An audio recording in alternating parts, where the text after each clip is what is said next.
Bonjour Élie Carmon. Bonjour à tous. Et merci d'avoir accepté notre invitation. Vous êtes chercheur à l'Institut Reichmann en Israël, spécialiste des questions de lutte contre le terrorisme et du Hezbollah. Élie Carmon, quelle lecture globale faites-vous de ces doubles frappes attribuées à Israël, au Liban d'abord contre le numéro 2 du Hezbollah, Fouad Choker, puis la nuit dernière à Téhéran contre Ismaël Haniyeh, même si Israël n'a pas revendiqué cette dernière frappe. D'abord sur le plan peut-être opérationnel, quel était le degré de complexité de ces deux opérations, Élie Carmon ? Nous avons passé 24 heures très dramatiques ici en Israël, et aussi les pays qui ont souffert les attaques, le Liban et peut-être l'Iran aussi. Je crois qu'il n'y a pas une relation directe entre deux opérations. Oui. D'abord parce que l'opération à Beyrouth a été reconnue par Israël. Israël a pris la responsabilité et Israël devait une réaction très forte, puissante, après le massacre de 12 enfants et dizaines d'enfants druzes qui ont été blessés à Majdan-e-Shams sur le Golan. C'était clair qu'il y aura cette riposte. Personnellement, je ne suis pas sûr que l'élimination d'un des plus importants chefs militaires du Hezbollah est importante. Mais j'aurais préféré peut-être une riposte similaire à ce qui s'est passé avec les Houthis. Après, par exemple, le bombardement d'un port, on a parlé du port de Beyrouth, par exemple. Je parle du fait qu'il aurait dû être peut-être plus visible encore, c'est-à-dire une action contre un site militaire stratégique du Hezbollah, qui aurait été vu au Liban et en dehors dans le monde arabe.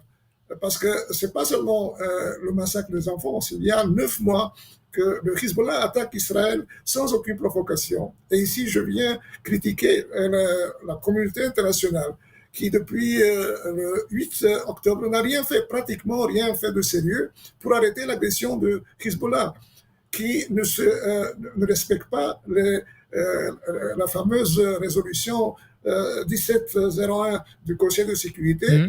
Et on joue avec une possibilité d'une guerre régionale. Le gouvernement libanais est complètement impuissant. Pratiquement, il n'y a pas de gouvernement, il n'y a pas de président. Et comme je dis, la communauté internationale est très inquiète d'une possibilité d'une guerre régionale. En suivant votre logique, Élie Carmon, pourquoi, à votre avis, Israël a préféré au Liban cibler le numéro 2 du Hezbollah, Fouad Choker, plutôt que viser donc soit un port, soit même, comme vous l'évoquiez, un site stratégique, un site militaire de l'organisation terroriste libanaise? Peut-être c'était un peu plus simple. Et aussi, je crois que vous savez qu'il y a eu des reports comme quoi les États-Unis ont demandé à Israël de ne pas attaquer les villes libanaises et surtout pas Beyrouth. Et justement, Israël a décidé d'attaquer Dahia, c'est le point fort du Hezbollah à Beyrouth même, mais en éliminant un exponent militaire qui a été identifié comme responsable, un des responsables de l'action terroriste en 1983 contre les Marines américains. Et ça lie le Hezbollah et le militaire qui a été éliminé avec la lutte contre le terrorisme global. Et justement, on montre comment le Hezbollah et surtout le Liban est devenu un pays qui est un danger pour la communauté internationale. Et rappelons que la tête de Fouad Choker avait été mise à prix par les Américains. Oui, justement, mais je crois que justement, on a fait un double jeu, c'est-à-dire on a fait une attaque à Dahia, contrairement à ce que les Américains ont demandé, mais on a obligé les Américains à reconnaître que celui qui a été éliminé est directement lié à des actions terroristes très importantes contre les États-Unis. Je crois que l'opinion publique américaine va comprendre très bien cela. La deuxième action qui est à Beyrouth, c'est pas encore sûr que c'est Israël. Israël n'a pas pris la responsabilité de cette action aussi très très sophistiquée, beaucoup plus sophistiquée que celle de Beyrouth. Par exemple, on ne sait pas exactement d'où est venue cette roquette qui a été tirée sur l'appartement très secret où Haniyeh se trouvait sous la protection des gardes républicaines islamiques iraniennes. Et c'est justement au début, je crois que les Iraniens ont dit que c'est possible que ce soit un tir d'un pays voisin. Est-ce que c'est le Kurdistan irakien? Est-ce que c'est Azerbaïdjan ou un autre pays? Mais on sait que par le passé, il y a eu des attaques au cœur même de Téhéran et en Iran même, par des cellules qui activaient sur le territoire iranien.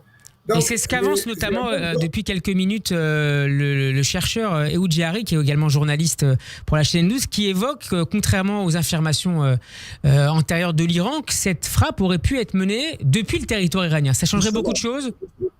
Oui, moi aussi je crois que c'est très possible, parce que ça a été disons, d'abord elle était beaucoup plus tranquille, c'est-à-dire contrairement à un bombardement par une force aérienne ou même un très grand drone comme ça a été à Beyrouth. Ici, c'est beaucoup plus sophistiqué. On a su qu'il y a des actions de ce genre à Téhéran. On rappelle par exemple qu'Israël a été accusé d'avoir éliminé un des chefs de Al-Qaïda à Téhéran sur la demande des États-Unis il y a quelques années. Et aussi, Iran même a arrêté des cellules qui disent que c'était des Iraniens qui travaillaient pour le compte du Mossad israélien. Donc ici, il y a quelque chose de plus compliqué. Et du point de vue politique, c'est important, parce que les Iraniens doivent démontrer que c'est Israël derrière cette action. Et je lis toujours sur le site N12 que selon des sources iraniennes, c'est tombé il y a quelques instants, cette élimination de Ismaël Haniyeh aurait pu être menée donc à partir d'un tir qui aurait été tiré depuis un bâtiment qui aurait été adjacent de l'endroit où se trouvait Haniyeh. Ça vous semble également plausible ? Ou même d'une motocyclette, comme c'est passé par le passé aussi. Donc, on va voir comment l'investigation qui a mis disons, les services de sécurité et la police iranienne dans une situation très, très difficile. Et surtout, c'est le régime qui est en difficulté parce que Khani avait rencontré, juste avant d'aller dormir, Ayatollah Khamenei, qui est le chef suprême. Et donc, ici, il y a un problème interne. C'est pour ça qu'on voit maintenant des menaces beaucoup plus fortes de la part de l'Iran contre Israël. Mais je ne suis pas sûr qu'ils ont la légitimité officielle, disons, internationale pour le faire. Pour le spécialiste militaire du Yediot Aharonot, Ron Ben-Ishai, Israël a montré par ces deux frappes, à Beyrouth et à Téhéran, même si, rappelons-le, Israël n'a pas revendiqué ces dernières frappes, a montré donc par ces deux frappes qu'elle était prête à une guerre généralisée. Est-ce que c'est également l'analyse que vous faites de ces deux opérations, Eli Carmon ? Mon impression, c'est que si Israël a fait une opération en Iran, c'est une occasion, une occasion opérationnelle.